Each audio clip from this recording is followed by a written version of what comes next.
त्रिनयनां माणिक्यमौली स्फुरत्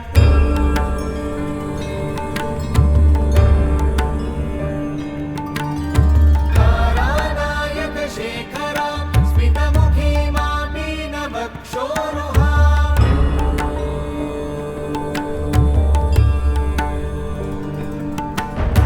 पाणिभ्यामलिपूर्णरत्नचषकं रक्तोत्पलं बिभ्रतीं घटस्थरक्तचरणां ध्यायेत् परामम्बिकाम्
सततज्वर विषमज्वर ग्रह नक्षत्र दोषाञ्चान्या हर हर काली सर सर गौरी क्रमधम विद्ये आले माले काले बन्धे भज भज विद्ये मख मख विद्ये नाशय नाशय पापम् हर हर दुःस्वप्नं विध्वंसय विध्वंसय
Namaste, Suprabhatam.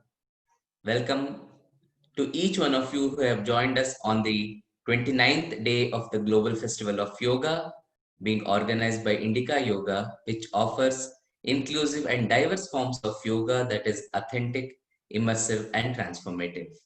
And for this morning practice, we have a dear friend, Hariprasad ji. I request Hariprasad ji to kindly come on the screen. Namaste, Hariprasad ji. Namaste. Most of you might have already met Hariprasad ji. He has been with us as an anchor for 2 wonderful sessions. I'll mention about the sessions too, but just to give a formal introduction to Hari ji, Hariprasad Varma Raja is a yogapreneur, life coach, and a digital consultant. He is the founder of Yogasala, a location-independent platform to promote yoga in its authentic and holistic form. Hari teaches yoga in the Sri Krishnamacharya-Desikachar tradition. He has organized numerous yoga retreats and workshops across India, including Kashmir, Meghalaya, and Sikkim, etc., and abroad, especially in Bhutan and Turkey, and focuses on designing personalized yoga practices to individuals. Hari is also part of the core team of Ritambhara and facilitates Antaranga Yoga based offerings based on Yogasutras and Mahabharata. You might recollect we had Sri Raghu Anant Narayan ji, who was one of the first speakers of the whole festival. He comes from he's the founder of Ritambhara Ashram, of which Hari is also part of it. Hari has received his training in yoga from Srimati Saraswati Vasudevanji. Again, we were very fortunate to have Saraswati Vasudevanji, a session which Hari himself anchored, and is currently pursuing yoga therapy training from Yoga Vahini that has been founded by Srimati Saraswati Vasudevanji. He is also studying Antaranga Yoga and Yoga Sutras with Sri Raghu Anant Narayan, who is a direct disciple of Sri T Krishnamacharya. Hari has also received training in Vedic chanting from Krishnamacharya Yoga Mandiram, Chennai. For more details about his work, we will get to know about it. You can always visit his website, Yogasala. So I just mentioned the two names earlier, Saraswati Vasudevanji and Raghuanant Narayananji. Both sessions were anchored by Hari, and these sessions are available on Indica Yoga YouTube channel. So kindly revisit them. Both sessions were filled with insights, lovely insights you might want to revisit and make the connection happen to what Hari will be bringing and exploring today. Hari will be exploring the concepts of Maitri and Karuna, the two important practices which is a part of the Ekatattva Abhyasa in the first chapter of the Yoga Sutra, where it is mostly focused in meditative practices. Hari will be extending it further into Asana and Pranayama too.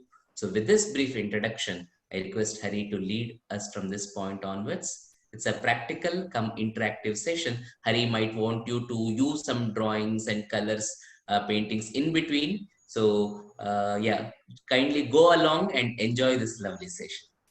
Thank you very much. Over to you, Hari. Thank you, Vinay ji. Good morning and welcome everyone to this session. We will start with a prayer. So just wherever you are seated, sit straight, shoulders and arms relaxed. Close your eyes and bring your awareness to your breathing at this moment.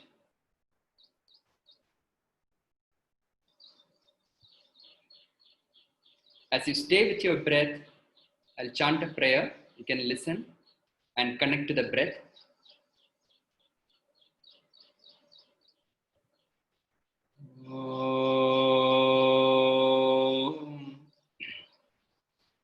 Yogena chittasya padena vacham malam sharirasya cha vaidyakena yopakarotam pravaram muninam Patanjalim pranjaliranatosmi abahu purushakaram shankhachakrasitharinam sahasrashirasam shvetam pranamami patanjalim Srimate Anantaya Nagarajaya Namo Namaha Sri Krishnavagishayatishwarabhyam Samprapta Chakrankana Bhashyasaram Sri Narengendra Yatau Samarpitaswam Sri Krishnamaryam Guruvaryamide Virodhe Kartike Mase Shatatara Kritodayam Yogacharyam Krishnamaryam Guruvaryamaham Bhaje Sri Gurubhyo Namaha.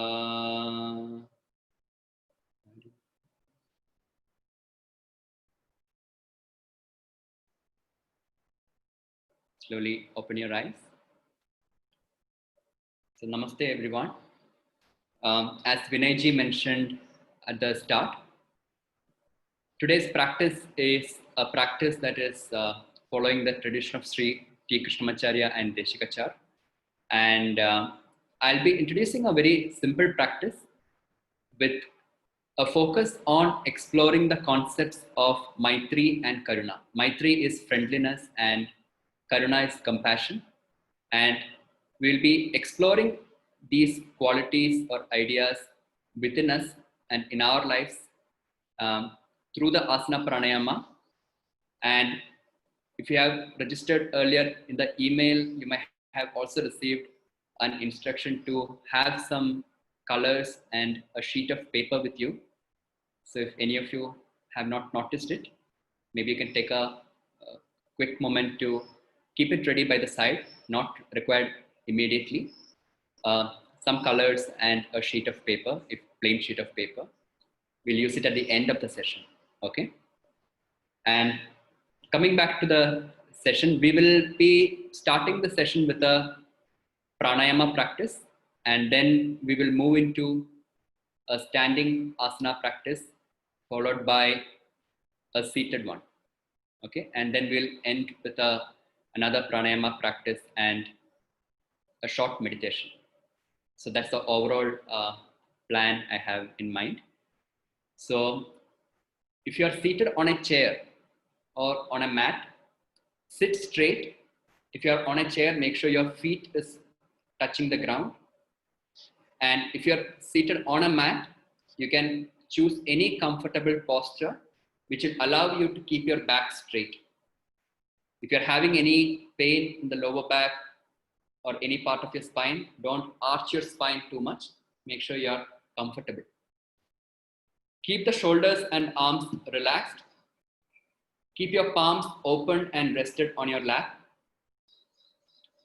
Close your eyes and gently bring your awareness to the tip of the nostril.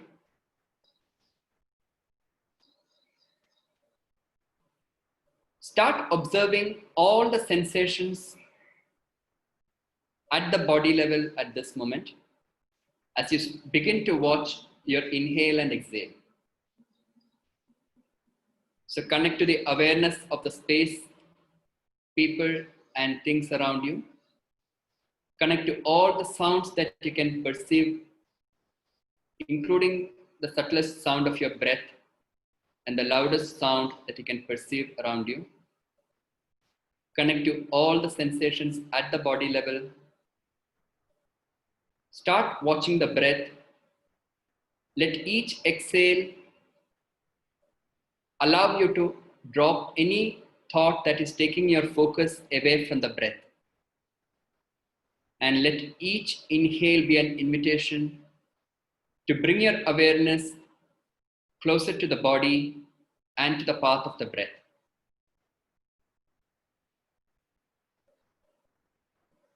Continue to breathe in, withdrawing the awareness from the surroundings. Bring the radius of your awareness close to the body.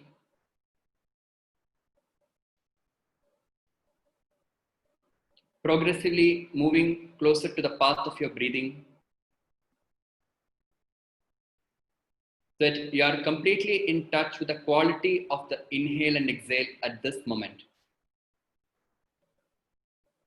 Become aware of the length of your breath, the ease with which the breath is moving in and out, and the part of the body where I am able to sense this breath as I breathe in. For each of us, it might be a different area. Just reflect on where am I sensing this breath as I breathe in.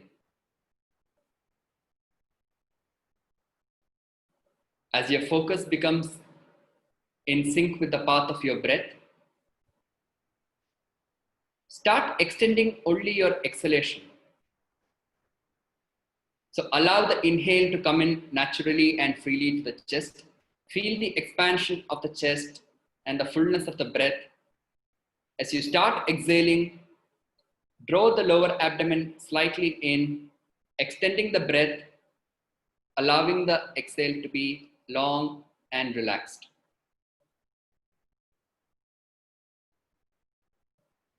Each inhale is free and unregulated, focusing on the chest. Each exhale, I draw my lower abdomen slightly in, extend the exhale in a relaxed manner without straining my breath.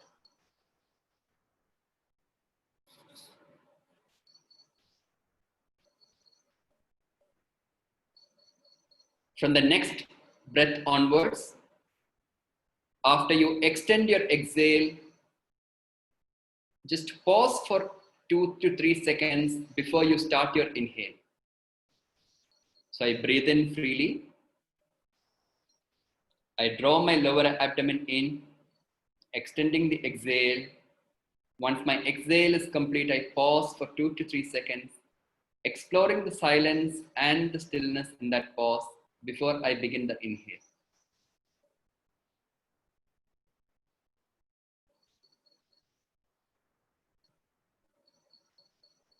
As you continue to do your breath in this manner, set an intention for today's practice.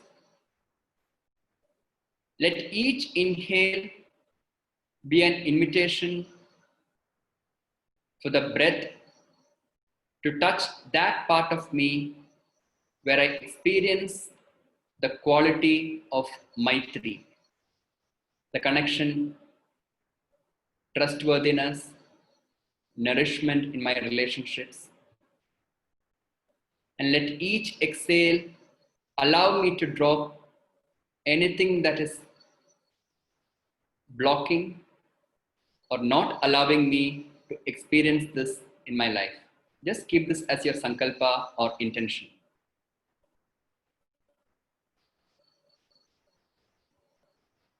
Take a few more breaths, keeping this intention in mind. Let each inhale allow my breath to touch that part of me where I can experience nourishment, trustworthiness, and the quality of Maitri, connection and friendliness. And let each exhale allow me to drop anything that is limiting and inhibiting this experience for myself. I don't need to know, I don't need to go into an analysis. Allow the breath to do this work. Take one more breath in this manner.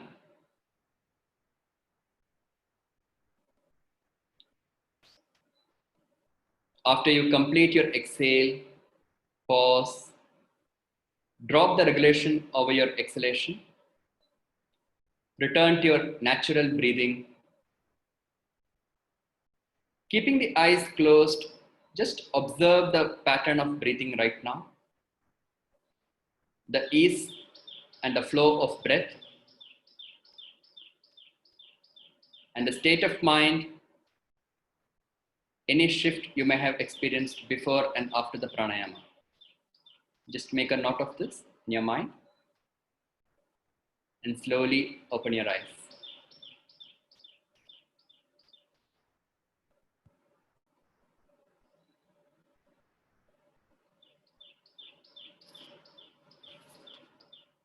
Wherever you are, just stand up. Stand with both feet parallel to each other so that the feet is not turned out or turned in, but kept parallel to each other. If you find an imbalance, if you keep the feet together, you can keep them shoulder distance apart. We will move into standing postures. So how I will go about this is, I will first give the instruction for the posture like this, seated here. Then I'll step back to my mat so that I can demo it one time to all of you. Please watch my demo one time in case some of you might be new to the practice. And then I will come back to my seat and further give the instruction. Okay? So stand with feet parallel to each other. In any posture that we do, standing, seated or lying down in yoga, we start from Samasthiti. So this posture is called Samasthiti. Sama means equal, Sthiti means state. So as I stand here, just close my eyes, connect to the body from head to toe. Feel your connection with the earth or the ground where you are standing. And bring your awareness to both the feet, observing how the weight of the body is balanced on either feet. If you are in touch with a certain imbalance or a swinging sensation to the body, to the sides or to and fro, just set an intention to align the body weight equally on both foot.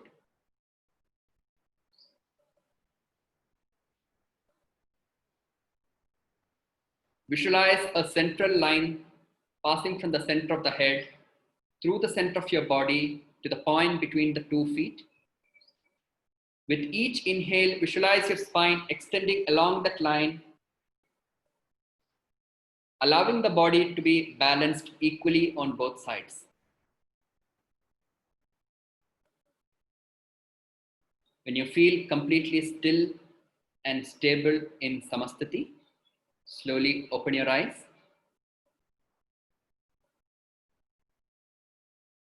So the first set of postures that we are going to do belong to what we call as the Tadasana. Tadasana means I am going to keep my feet rooted on the floor and I will engage from the hip and above. Okay. So in the first sequence, I'm going to raise my arms from the sides, stretch the sides of my body as I join them above the head. If any of you are having a stiffness around the neck or the shoulder, I would recommend don't bring it too close to each other. Keep it slightly apart. Okay, so I'll just step back. I'll show you the posture.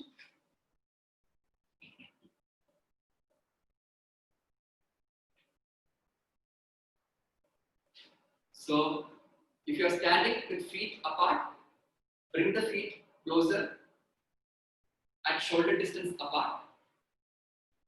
Arms by the side, chin tucked in. In all the movements, my breath will lead the movement. So allow yourself to pace the movement in sync with your breath. So as I breathe in, I'm starting to raise my arms, pulling up the hip, feeling the stretch along the sides of my body. And as I breathe out, I lower my arms all the way back. Repeat this 2 more times. Breathe in. Start raising the arms. Pull from the hip, stretching the sides. When you breathe out, let the arm move in sync with your breath all the way down. One more time. Breathe in. Pull up the sides. Breathe into your chest. Draw the lower abdomen in as you start your exhale and bring the arms down. In the next movement, I'm going to raise my chin along with the arm. So as I breathe in, raising the arms and the chin up, engaging the upper back, look up, breathe out, arms and chin down at the same time.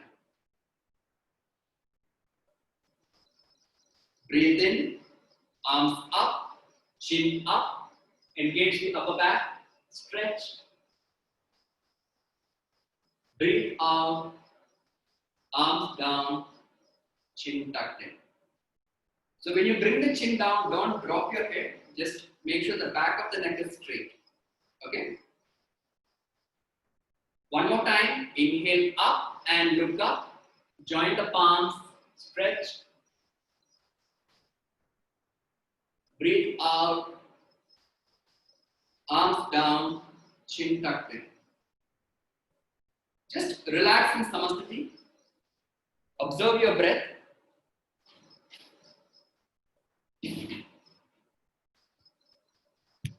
If the breath has become shorter, just wait for the breath to relax, come back to its natural pace and rhythm. If there is any point along the sides of your body or back of the neck that is experiencing a tension, breathe out into them, allowing them to relax.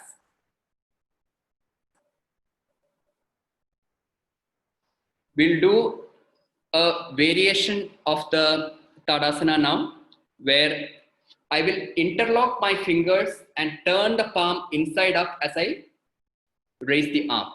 So earlier I was just joining above my head.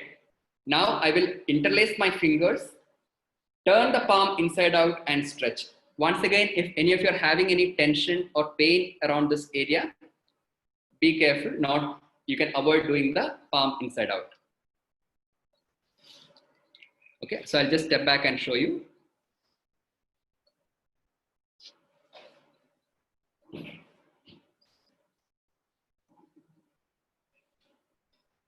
So stand with feet shoulder distance apart. On inhale, raise the arms, interlace the fingers and stretch up. As you breathe out, start stretching from the side, going into a lateral stretch. Breathe in to the center. Breathe out, stretch to the opposite side. Breathe in, center, arms down. Try to follow this one more time. On inhale, raise your arms in sync with your breath. Interlock and stretch up. Pull up your spine, pull up the sides of your body. Exhale to one side.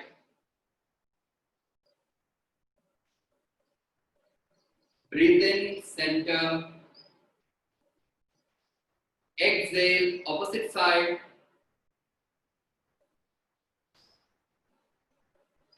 Breathe in, center. Exhale, arms down. In the next round, once I go into the stretch, I'm going to stay there for one breath. Okay? So on inhale, raise my arms. Interlock and stretch. Breathing out, stretch. Take a short inhale here and deepen the stretch if I can. Breathe in to the center. Breathe out, opposite side. Take a short inhale. Exhale and deepen the stretch. Breathe in to the center. Arms down. Relax in Samasthiti. Close your eyes.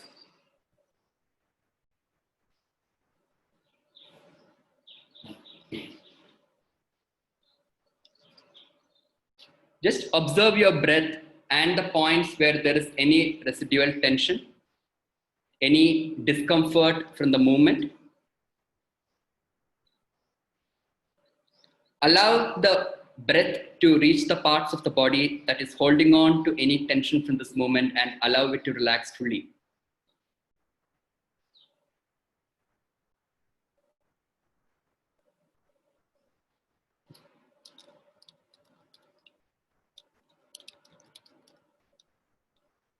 Once your breath is back to normal,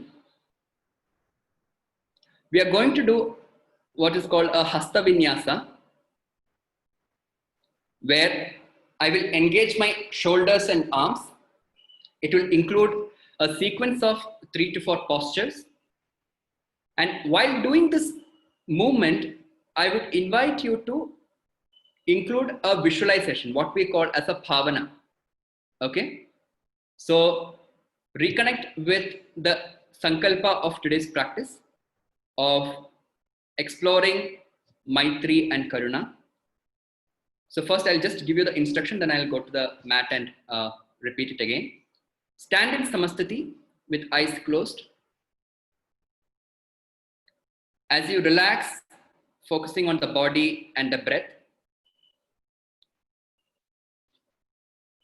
set an intention to connect to one relationship in your life that is significant for you, where you would like to experience this Maitri and Karuna.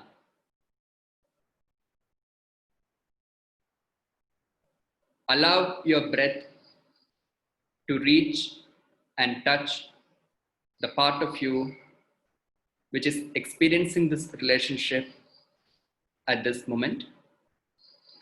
See what is the evocation.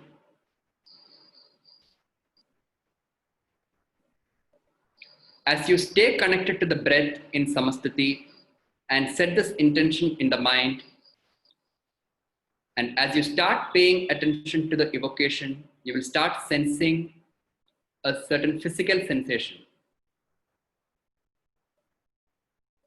If there is a tension in the relationship, you might experience it as a tension in some part of your body. If it's a very enlivening, nourishing relationship, you might experience it in a different, a lighter way. See how the body is responding as you set this intention to connect to a significant relationship in my life, and where I want to experience the quality of compassion, nourishment, and trustworthiness. Let each inhale connect deeper into the space within me, the space where I can access this quality within me.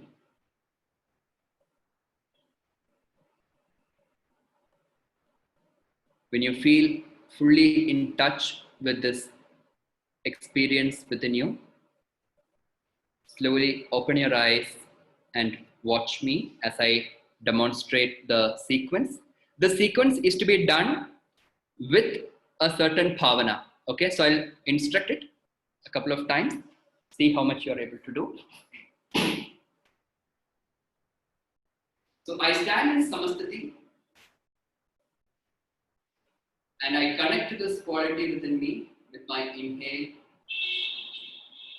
Once I am fully in touch with the experience of the quality of Maitri and Karuna that I would like to nourish and replenish this relationship with, on inhale, raise your arms up, visualizing drawing this energy from that part of your body to your palms.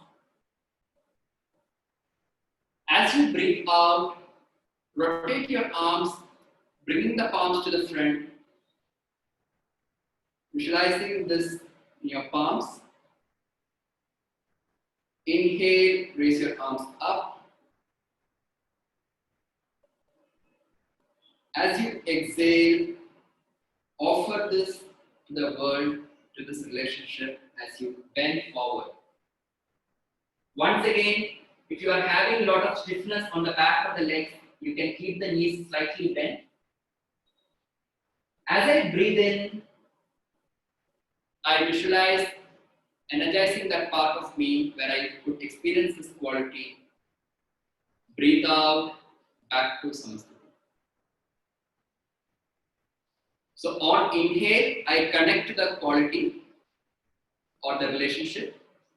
On exhale, I offer it.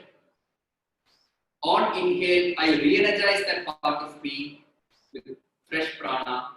On exhale, I come back. Okay? So once again, breathe in, drawing that energy into your palms.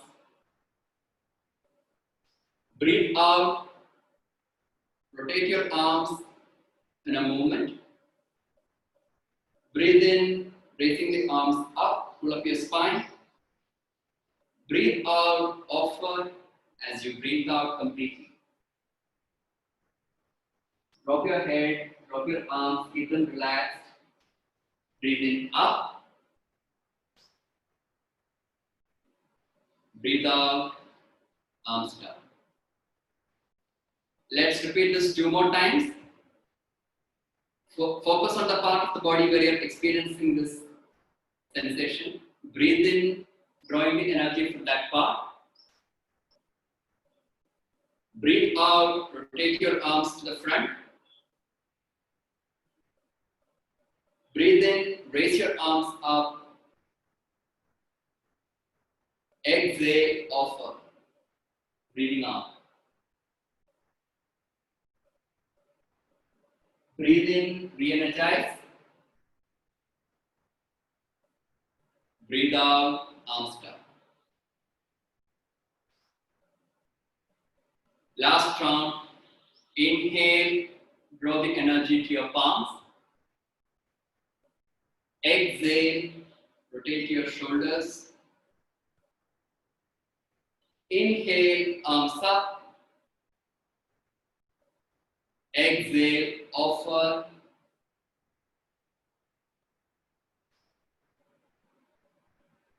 Breathe in, energize. Breathe out, arms down. Just relax in Samasthiti.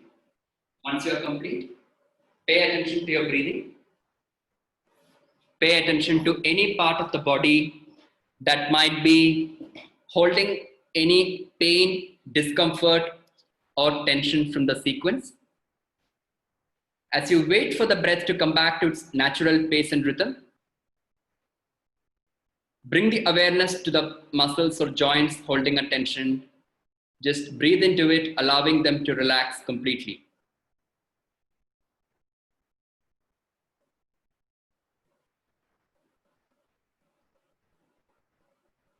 Wait till the breath come back to its natural pace. Relax completely. We will do one posture which is called Trikonasana, or the triangle pose. So this is a posture where you keep your feet wide apart and we engage in a side stretch. Okay, so I'll show it one time. The length that you choose for keeping the feet apart will be a length from where you can come back to Samasthiti in one step without losing balance. So depending upon your height, you'll have to check what is that comfortable length for you. So I'll show you how I'm going to find that for me myself. You can repeat.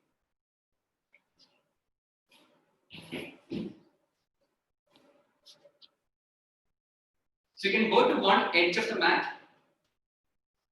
Take a wide stance. Hariji, we can't hear you. Can you hear me? Now we can, but when you went back, we couldn't. Acha, okay. So I'll just give the instruction from here and step back. You can go to one end of the mat. Take a wide stance in such a way that when you step back, you're able to come back to Samasthiti in one step. So I'll just show that. Go to the end of the mat. Take a wide stance. So here I'm able to come back without losing balance. So if I keep it wide apart, I may have to do like this. So that's not correct. Okay, so I keep my feet apart. On inhale, I raise my arms at shoulder level. And as I breathe out, I start sliding one arm down. And if my neck allows, look up. Breathe in, center. Breathe out, opposite side. Breathe in, center, arms down.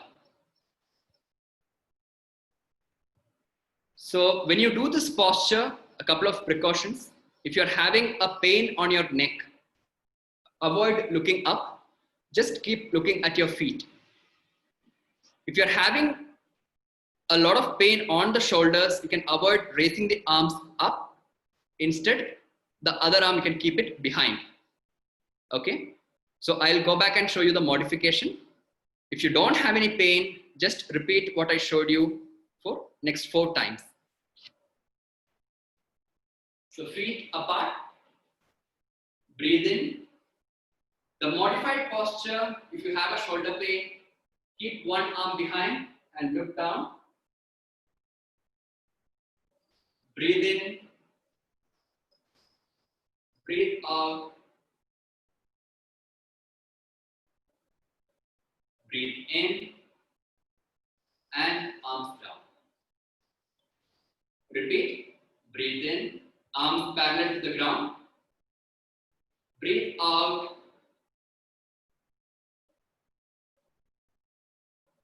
Breathe in. Breathe out. Breathe in and arms down. Repeat this one more time. Once you go into the posture, stay in the posture for one breath. So stretch. Make sure the stretch is lateral stretch. Body is not moving forward or going backwards. And take a short inhale after the stretch. Stay there for one breath. Breathe out. See if you can deepen the stretch. Come back to center. Go to the other side. Take a short inhale. Deepen the stretch. Come back to center. And arms down. Come back to Samasthiti. Both feet together. Relax and reconnect with your breathing.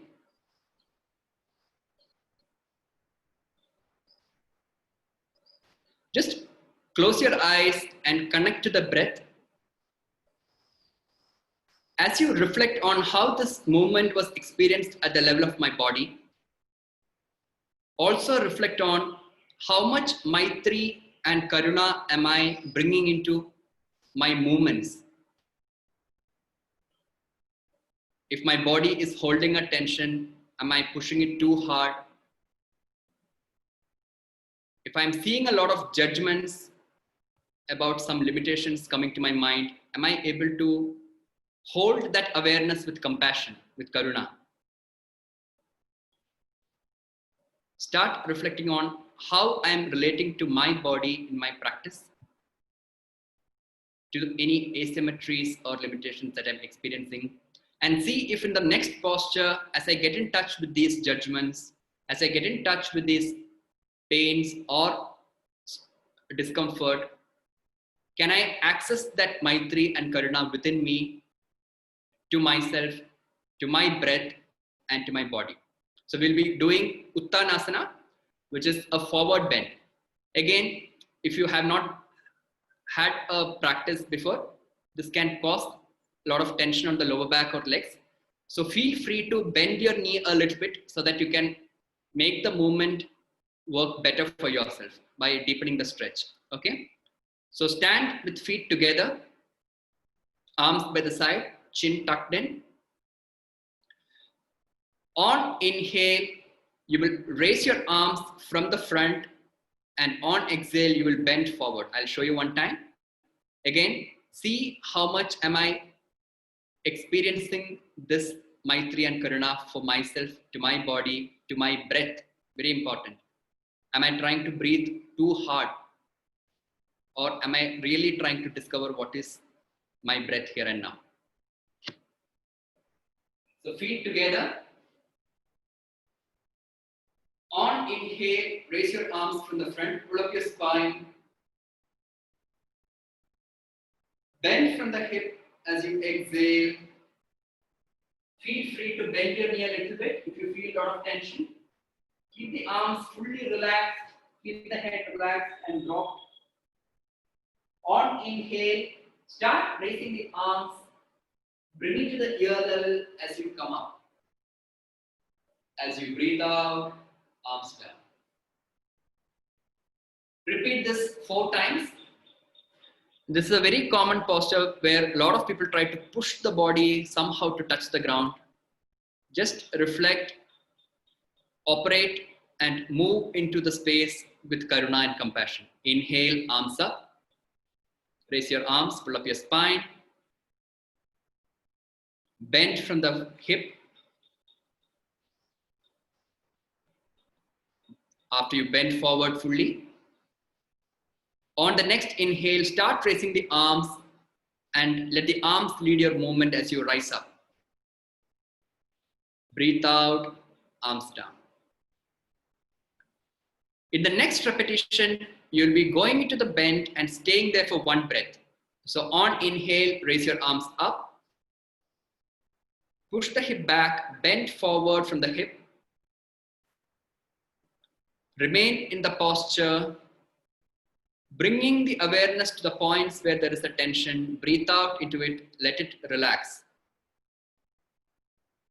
On the second inhale, arms leading the movement as you come up.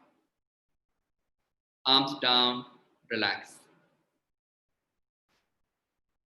Last round, stay for 3 breaths. The purpose of a stay in yoga is to relax. Sthiram Sukham Asanam. So when I can experience Sthiratvam, consistent Sukhatvam, which is comfort in a posture, then it becomes an asana. So see if you can stay in the forward bend for 3 breaths, completely relaxing. So arms up, forward bend, and stay, bringing the awareness to the parts that are holding any pain, tension. Connect to the Maitri and Karuna. Breathe out into that part. Let them relax, and you will be surprised to know how, as you relax your muscles, the stretch deepens on its own, effortlessly.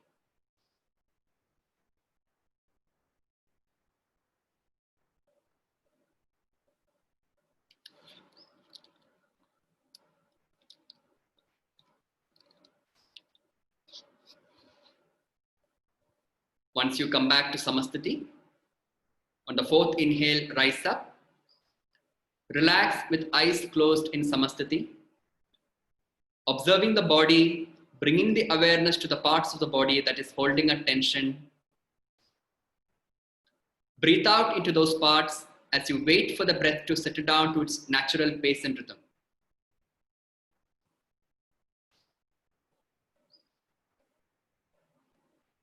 Once you feel fully relaxed, lie down on your mat, lie down on your back.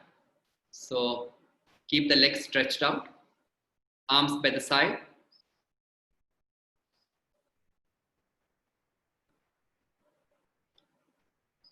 Take a moment to relax fully in Samasthiti. So as I mentioned at the start, standing, seated, lying down. All the postures are initiated from what we call as Samasthiti. In the lying down posture, stretch out your legs, keep your arms slightly away from the body, palms facing the ceiling. If you're not able to feel the back of your neck on the ground, keep a small cushion or a pillow so that the back is supported. If you are not feeling the upper back, mid back or lower back, keep the knees bent so that your entire spine rests on the ground.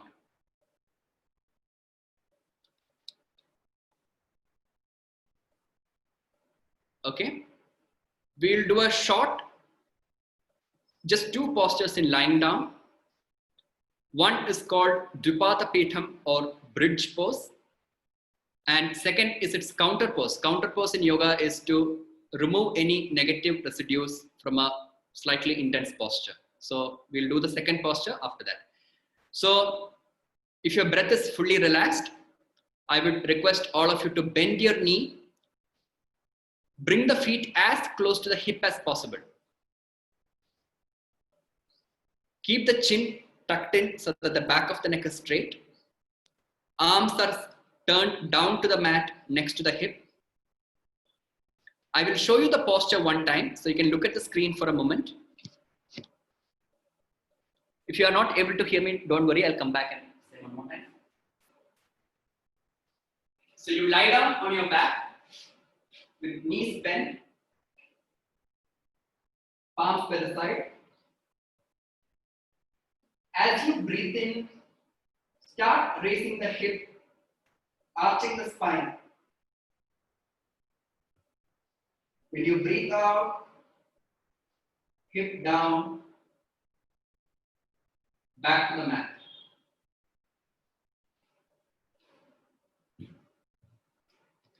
I hope you are able to see that. So keep the knees bent. Now, again, in this posture, if there is a lot of tension on your shoulders, you can keep the arms at shoulder level or slightly wider. Otherwise, it can create some tension here. If you're having any lower back issues, a slip disc or things like that, which can aggravate this kind of a deep arch, please avoid doing it. Okay. Others, if you are not having any particular issue on your back spine, feel free to do this. You can also keep the feet little apart. Keeping the feet together can intensify the posture. So if that is difficult, keep it little more apart, hip width apart. 4 times. Each inhale, start raising the hip, arching the spine. And each exhale, slowly bring your spine back to the ground. So one simple way of knowing whether a posture is appropriate for me or not is look at the point where the posture is working. In this case, it works on your spine. It stretches your abdomen. So if you're having any issues on these areas, just be cautious and try to avoid. Otherwise, repeat 3 more times.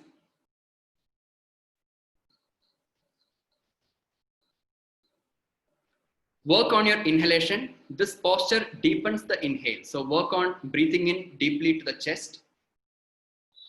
Breathe out, slowly come back to the ground. Once you complete 4 times, stretch out your legs and relax. If you're having tension on the back, keep the knees bent. No need to stretch out the legs. We'll do a simple counter pose to relax the lower back after this. It is called Apanasana. So Apanasana helps ignite the digestive fire, and it also helps you to relax any tension in the lower back. So these days, since a lot of us are sitting a lot, I think it's a very good posture to do in our daily practice. So I'll just show you how to do it. Watch me one time. I will come back and give the steps one more time.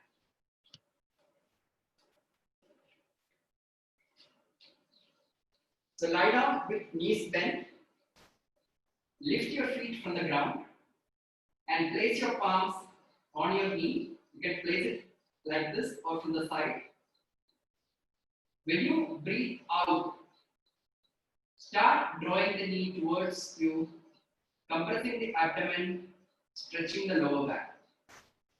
When you breathe in, take the arms elbow straight, knees away. Breathe out towards you. Breathe in, away. Repeat this 6 times. So once again, even with Apanasana, if you're having any pain in the abdomen, if you had any surgeries in the abdomen or any issues around that area, because this involves compression of abdomen, you can avoid it. Others, you can do it. Place your palms on the knee, feet lifted from the ground. Inhale there, and as you exhale, draw the knee close to your chest, as close as you can, stretching the lower back and compressing the abdomen. The focus here is on exhale. So breathe out, drawing the abdomen in, empty the breath fully. Do it in a very gentle way so that you don't strain yourself. Allow the inhale to happen and take the knee away. Use your exhale to bring the knee close to you, drawing the abdomen in, stretching and relaxing the lower back. 6 times in total.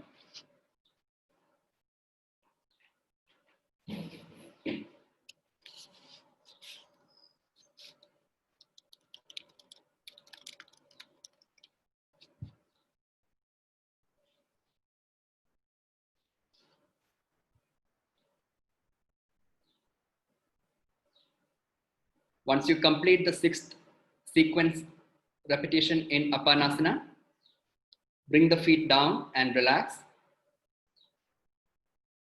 Stretch your legs out if that is comfortable for your spine. Take 30 seconds to just bring your awareness to the top of your head and move your awareness along the along the length of your body.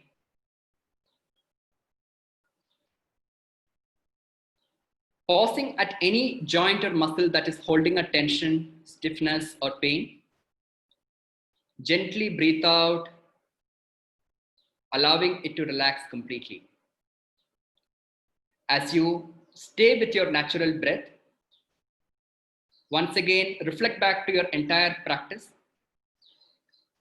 Reflect on this question of how much Maitri and Karuna did I bring into my own body, to my own breath as I engaged in the practice.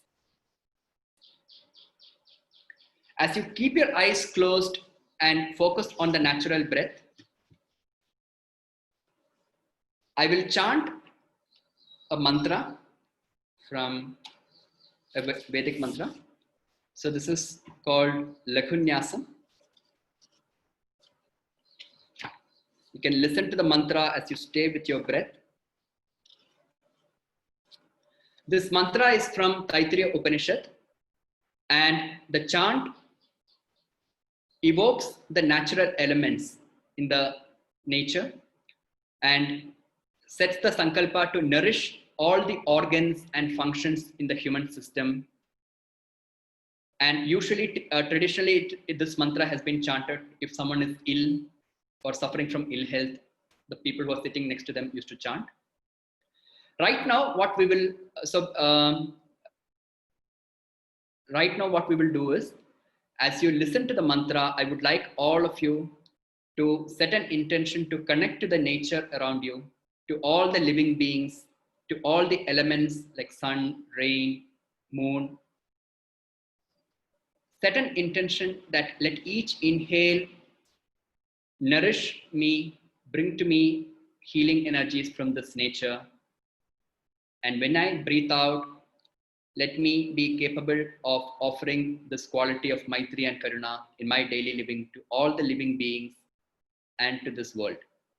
Keep this as your simple sankalpa. As you breathe, I will chant.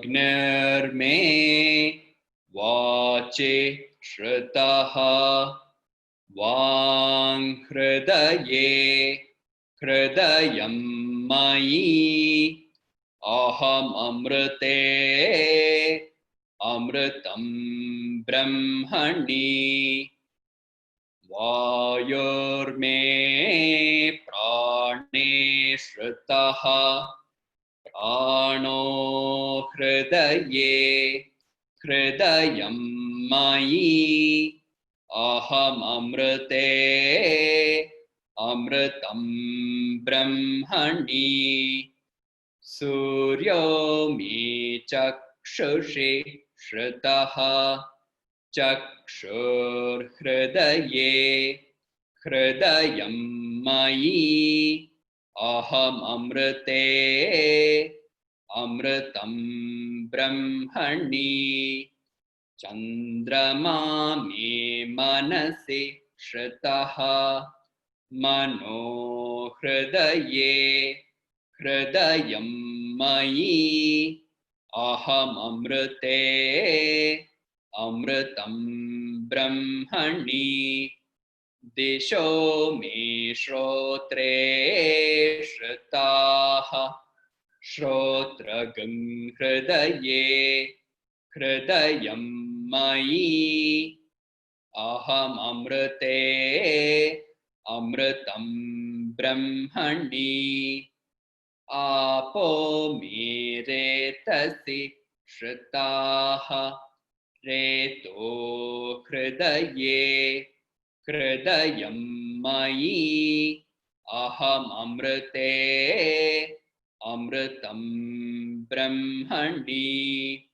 prithvi me sharire shrita shariragam hridaye hridayam mayi aham amrite amritam brahmani oshadhi vanaspatiragam atayo me lomasu shritaha lomani hridaye hridayam mayi aham amrite amritam brahmani indro me bale shritaha balagam hridaye hridayam mayi aham amrite amritam brahmani parjanyo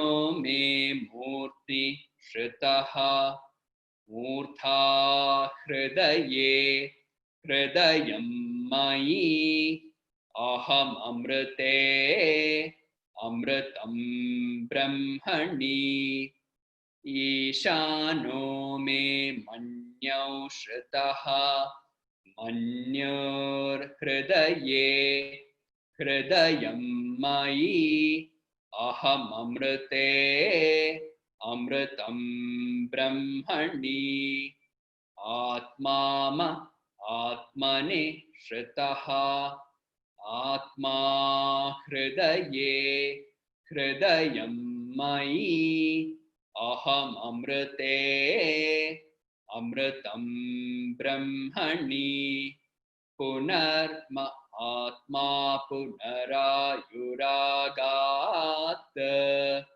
punah prana punarakutamagat vaishvanaro rashmibhirvavradhanah antastishtha tvamritasya gopaha.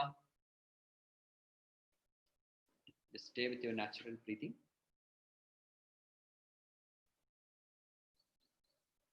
Observe your breath, body and the mind at this moment.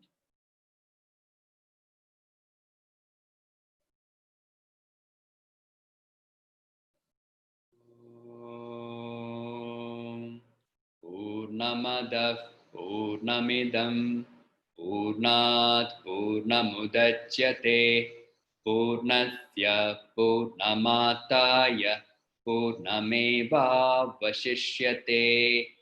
Om Shanti Shanti Shanti.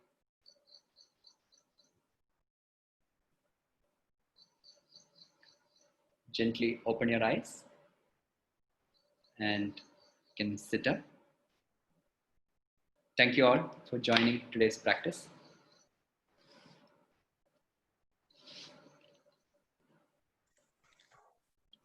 Thank you, Hari, for a lovely practice and also the mantra that you chanted at the end.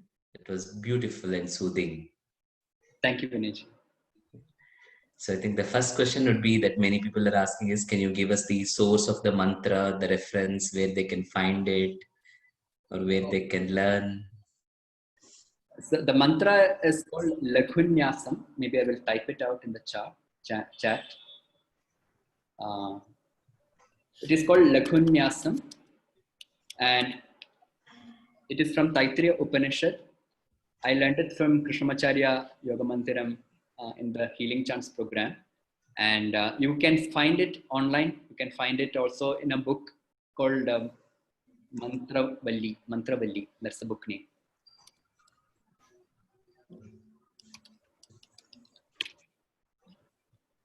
Thank you. So, and it was very interesting, like we have been discussing about Maitri and Karuna. It has come a couple of times, but mostly in the context of using it as a bhavana or a meditation. But what you could do is just also bring it to the practice of asana and also use these concepts not only directed towards others, but also for oneself, especially when the practicing of asana, how to be more compassionate while struggling with the position. I think these were very beautiful and practical concepts that you brought out. Thank you very much. Thanks, Vinayji. So I think for me personally, and this was also one of the themes that we chose for Ritambhara during the yoga day also. It's important we bring it to our daily practice, and otherwise sometimes these can become very esoteric and for others, not for ourselves. So I think And especially in yoga, I find a lot of out of earnestness and eagerness to do practice, we often tend to push our body to the point where we end up in injuries. Especially in this tradition, we get a lot of students who get injured due to yoga. So it's a very important aspect to bring into our daily Asana-Pranayama practice itself to explore Maitri and Karuna. True.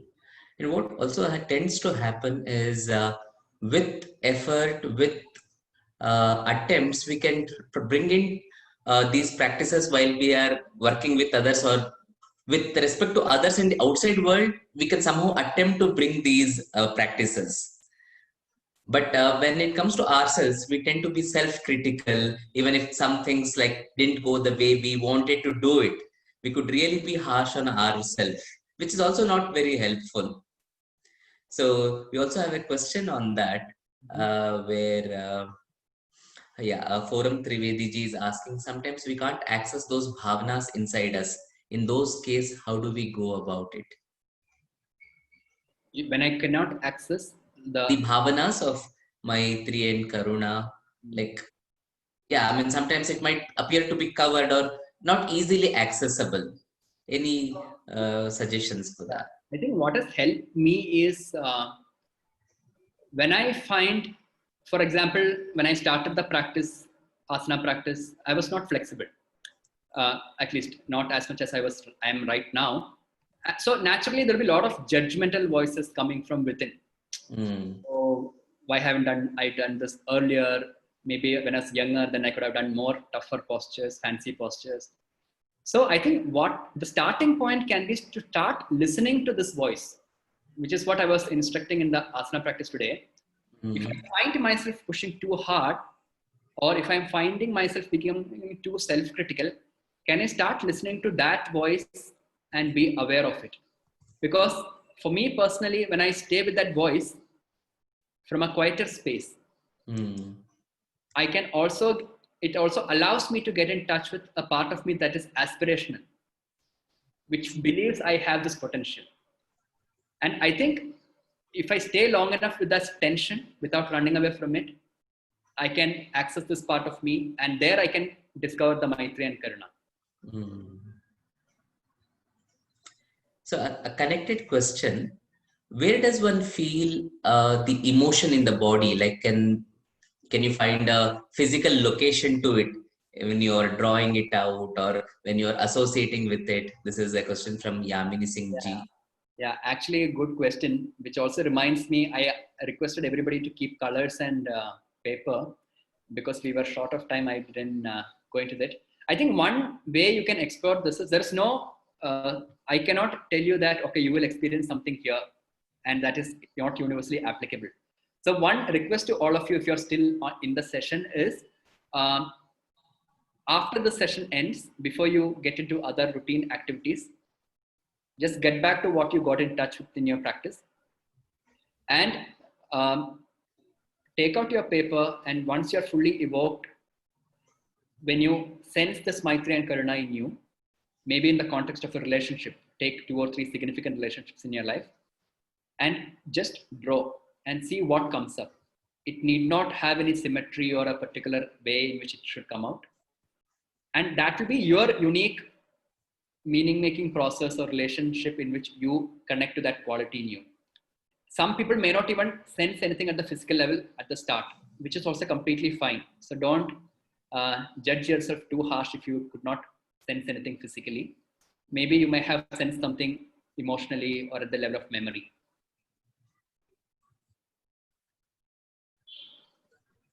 So there's no one part of the body. That's what I was trying to say. Yeah, it's different for each person. Thank you.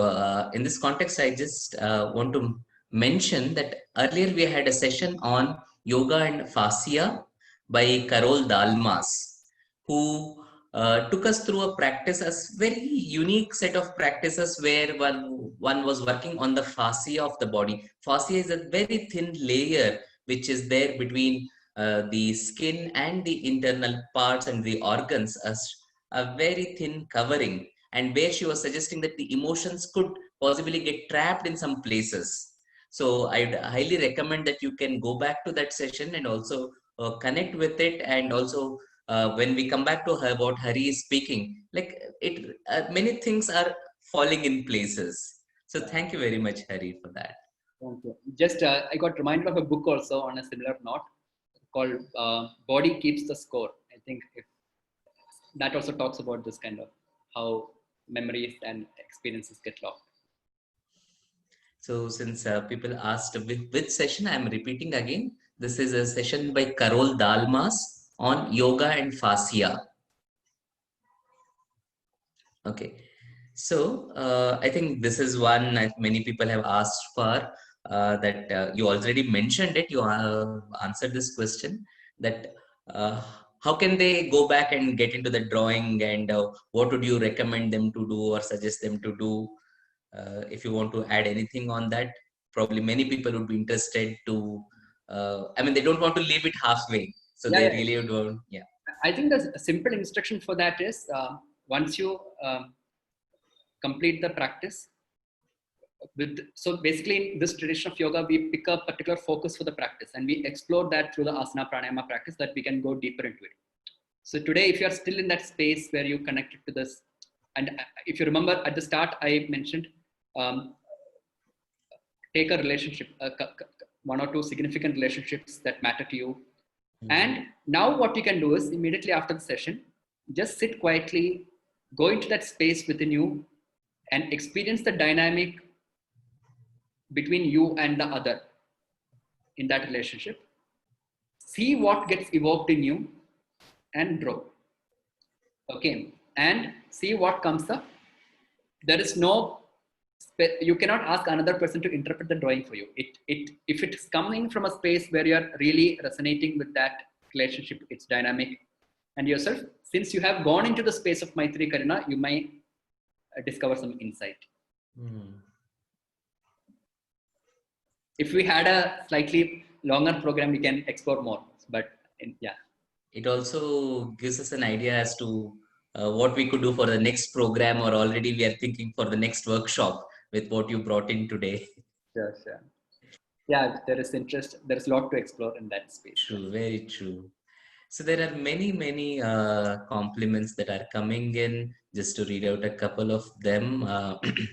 Misha Telford says, I visualized a lovely pink and white camellia blossom represented the Maitri within me, thinking of the relationship I have with my mother. Thank you so much, Hari. Thank you. Then from Debojit Barua, who says, excellent mindful programs every day. And then he's appreciative of the entire month-long festival. And then we have Brigadier G, who has also been a regular participant here. He says, Hariji, an excellent session, one of the best way it has been explained. We have learned every asana with explanation, great teaching method with good instructional ability. I think this is one compliment that everyone is sharing. The voice was clear, the presentation was clear, and it was a lucid presentation. I think all credit for that goes to my teacher, Saraswati Vasudevan, because we were specifically in this tradition, a lot of, we don't demo so much. Actually, this was very different from my usual teaching. So there's a lot of focus given in our training on how I can instruct a person specifically. So thanks to my teachers. Yeah. So again, I want to repeat, Saraswati Vasudevan ji was with us earlier. Her video is also there on Indica Yoga YouTube channel. So kindly revisit these two, fascia session by Karol Dalmas, Saraswati Vasudevan ji session, and also Raghu Anant Narayanan ji session. Yeah. So I have a request to the participants who joined the thing. I just read Misha's experience here about a blue umbrella. So if you could, since we could not complete the drawing part, otherwise I could have asked you to show the drawing. If you could just type in what was your evocation, maybe that would be an interesting thing to just understand. True. When you connect it to that. So while people typing in, I'll just take up one more question. To what extent should one push? Like you were very cautious and you were asking people not to push. So there are questions like, how can one find that balance? To what extent one can push oneself while in the asana or getting into the asana? or when to realize that this is my boundary at the moment? I think it's a constant discovery. Hmm. Because one way in which I'm also relating to this aspect of Maitri is through the ahimsa. So in doing what I'm doing, am I being violent to myself? And it's a very fine boundary, because this can also give me an excuse not to practice to the best of my ability. True. So not honoring my potential and my ability is also ahimsa. So I need to, and today if I have a back pain, there is a limitation to how much I can stretch or bend. And I need to discover that in the here and now. So I think every practice, every daily practice is a constant rediscovery of myself in the here and now, at the level of body, at the level of the mind, and at the level of the breath. So that boundary is not static. I need to discover it every day. Only then it becomes a self-reflective practice. True. Very beautifully put, Hari, I must say. I would like to repeat it again. Pushing beyond my capacity today is himsa. And also not honoring my potential today is also a himsa. So both these himsas should be avoided. To honor one's potential and also not push beyond one's capacity. And with the everyday practice, you're actually pushing your boundaries further and further. Very beautifully put. Thank you for that. Thanks, Vinay. Yeah. So we have responses coming in. Maybe you want me to read them out. We have from Anjulal, who says black with a red drop, melancholy, sadness associated with it. Wendy Jones, who says light pink lotus with soft green color surrounding it. And then we have Siddhika ji, who says a horizontal stream of cheerful colors, little branches branching off that main stream, little orange bubbles in that stream, beautiful. And then so I think some of these evocations are quite beautiful, and one thing we need to be aware of it is, I can also see some of you mention sadness, and that's also equally important, because sometimes it is important to stay with the absence of Maitri in my life for me to feel the urge to discover it. Otherwise, sometimes when we are not aware of it, it can also get into a space where I just repress it, distract my mind into other things, so that I don't. So sometimes I need to experience that sadness so that I can go into it and rediscover Maitri. So that's also equally important. So we have one question from Padmajaji, who's asking, is Ujjayi breathing okay to do while doing the asana? Yes, Ujjayi breathing is, if you're a healthy person, no other complications or health issues at this moment. Typically, we recommend Ujjayi as the standard breath to maintain through the asana practice. Since I'm not aware who all are practicing in this kind of a space, I tried to keep it as simple as possible so that it's mostly can be done by everybody. So. And a question from Wendy Jones, who's asking, Karuna and Ahimsa, they seem to be related concepts. So can you shed a little more light on them? Because with the asana practice, we were looking into how to be compassionate towards one's own practice, but you also brought in the concept of ahimsa at that moment. Not doing up to one's potential is ahimsa, and going beyond one's potential or one's capacity is himsa there again. So just a little more light or comments that you would like to share on this. So I can share how I am connecting to it. For me, ahimsa is both at the level of honoring my potential and at the level of not harming myself or the other. Okay. Karuna, the way I am connecting is really feeling that sense of compassion, especially, let's say, for example, so they are very closely interrelated. When I see myself judge my body or my pattern of behavior, there is an element of himsa in it, right? Because I am, when the judge voice is too high, I am unaccepting of what is. So both ahimsa and karuna helps me first come to terms with what is and start from that point. So for me, both of them help me to begin where I am and also accept other people in my life for who they are. Only then I can, if I don't have karuna towards the people in my life, I cannot experience Maitri also, because I will be constantly judging them, I'll be constantly criticizing, or how do I hold it with compassion? So if I hold it with compassion, I might still observe those qualities or patterns, but I can still open up a possibility for a nourishing, trustworthy relationship. Thank you very much. I think we are having few other questions related to practice, especially the drawing that you wanted us to do.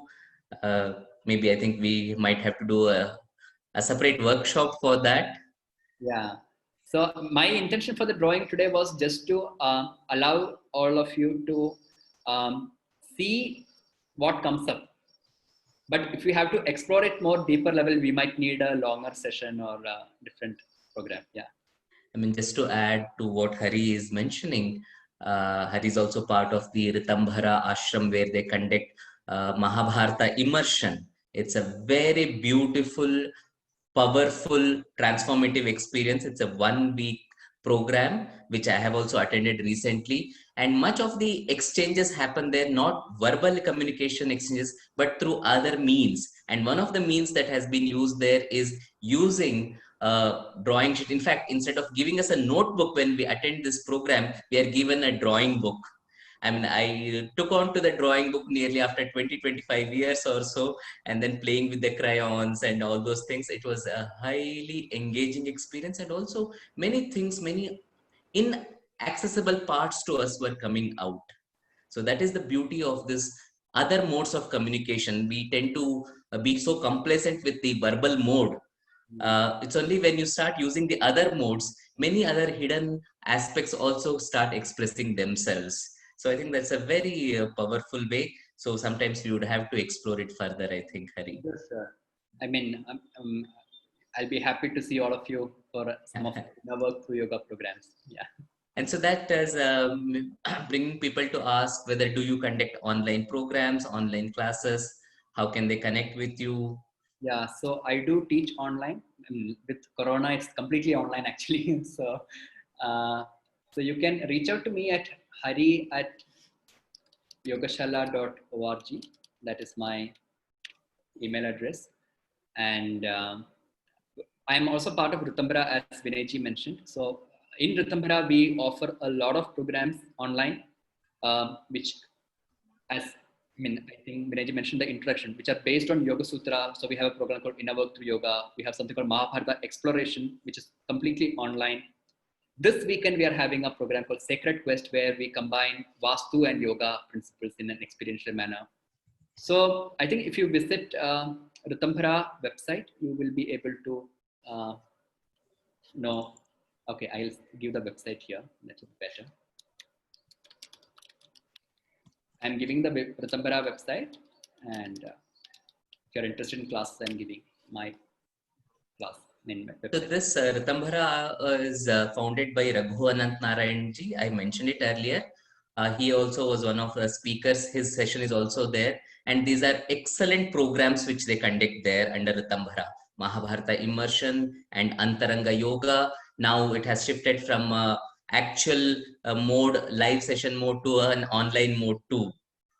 Yes. Actually, we've been doing a lot of inner work programs for the last 3 years online, but with lockdown, it just expanded quite a bit. So if you connected to today's practice, I'm sure you'll be enjoying those sessions. You're welcome to explore, visit our website. Yeah.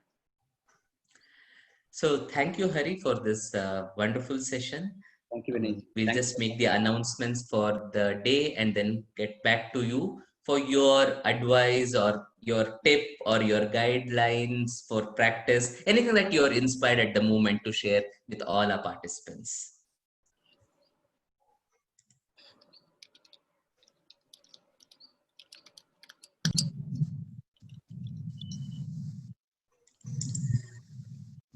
So we'll continue this journey, and in the noon session, we have Professor Partha P. Chakrabarti, who will be leading us through a very insightful session. It's a conversation on experiences of a satsanga with a Sadguru. Professor Partha P. Chakrabarti is the professor at the Department of Computer Science and Engineering currently at IIT Kharagpur, but earlier he was the director of IIT Kharagpur.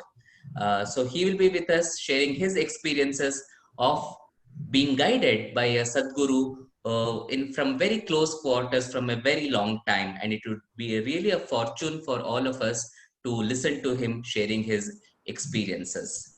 And that's for the noon session. And in the evening, we have a very interesting dialogue coming up. This is the fourth dialogue in the series that we are looking at. This is Yoga and Unity with Nature, Perspectives from Indigenous Environmentalism.